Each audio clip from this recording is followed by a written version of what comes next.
Pak Salam, kok di rumah tidak jualan? Iya, libur hari Jumat. Kalau begitu kita boleh ngobrol sebentar Pak Salam. Boleh, mau ngobrolin apa? Begini, saya mau tanya, apa perbedaan huruf lain dan mat lain? Begini, huruf lain dengan mata lain itu pada dasarnya sama. Apabila ada wawu atau ya mati yang didahului huruf yang berharokat fathah, maka dia dibaca huruf lain ataupun mat lain. Yang saya tanyakan bedanya Pak Salam. Sebenarnya bedanya cuma cara membacanya saja. Ketika kita membaca secara wasol atau sambung, maka dia dihukumi huruf lain. Cara membacanya sama seperti membaca huruf-huruf yang lain saja. Akan tapi kalau diwakafkan atau berhenti, maka dia dihukumi mat lain, yaitu harus dibaca panjang seperti hukumnya mat aridis sukun, yaitu boleh 2, 4 atau 6 harokat, atau 1, 2 atau 3 alif. Contohnya Misalkan dalam surat Al-Quraisy, ini langsung saja. Li'ilafi Quraisyin ilafihim ila akhirih. Fi Quraisyin itu adalah dibaca huruf len karena dibaca biasa saja karena sambung atau wasol. Kalau misalnya diwakafkan nanti akan dihukumi mat lain seperti begini. Li'ilafi Quraisy. Jadi boleh 2, 4 atau 6 harokat. bagaimana dengan as-sholatu khairum minan naum? As-sholatu khairum minan naum itu biasanya pada azan subuh ya. Itu harus dibaca panjang. Kenapa? Karena dia dibaca wakaf. Begitu. Tapi ada yang dibaca pendek waktu adzan subuh, itu bagaimana? Secara ilmu tajwid atau tata cara membaca Al-Quran yang baik dan benar itu sebenarnya salah.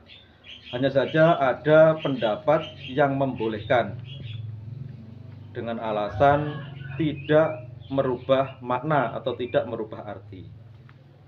Memang bacaan panjang pendek itu mempengaruhi arti? Iya, bacaan panjang pendek itu bisa merubah arti. Kalau panjang dipendekkan, pendek dipanjangkan itu bisa merubah arti. Kalau seperti naum itu tidak merubah. Jadi naum itu biar panjang, biar pendek, artinya tetap tidur. Akan tetapi ada yang lain yang bisa merubah makna atau arti. Contohnya?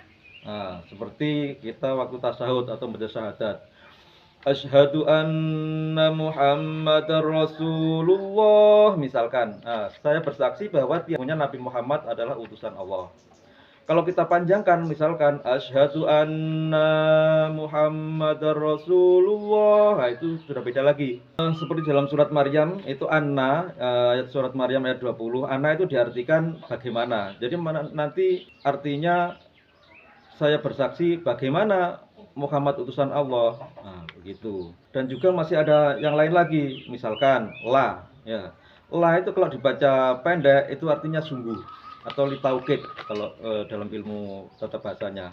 Kalau dibaca panjang itu nanti bisa menjadi lanahi atau lanafi, artinya jangan atau tidak. Nah, contoh misalkan wala dzikrullahi akbar. Itu artinya sungguh mengingat Allah yang Maha Agung atau yang Maha Besar.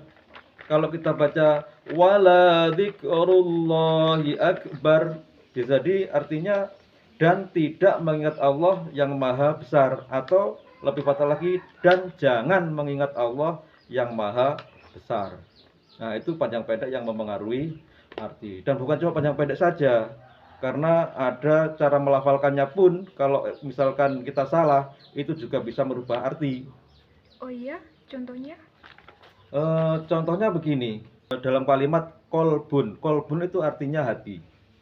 Akan tetapi kalau kita membaca kalbun, maka artinya adalah anjing. Jadi harus hati-hati, harus sesuai dengan tata baca yang benar. Jangan sampai kof dibaca kaf atau sebaliknya kaf dibaca kof. Terima kasih atas penjelasannya, saya jadi paham. Sama-sama. Mudah-mudahan bermanfaat ya. Amin. Ya, saya mau duduk dulu.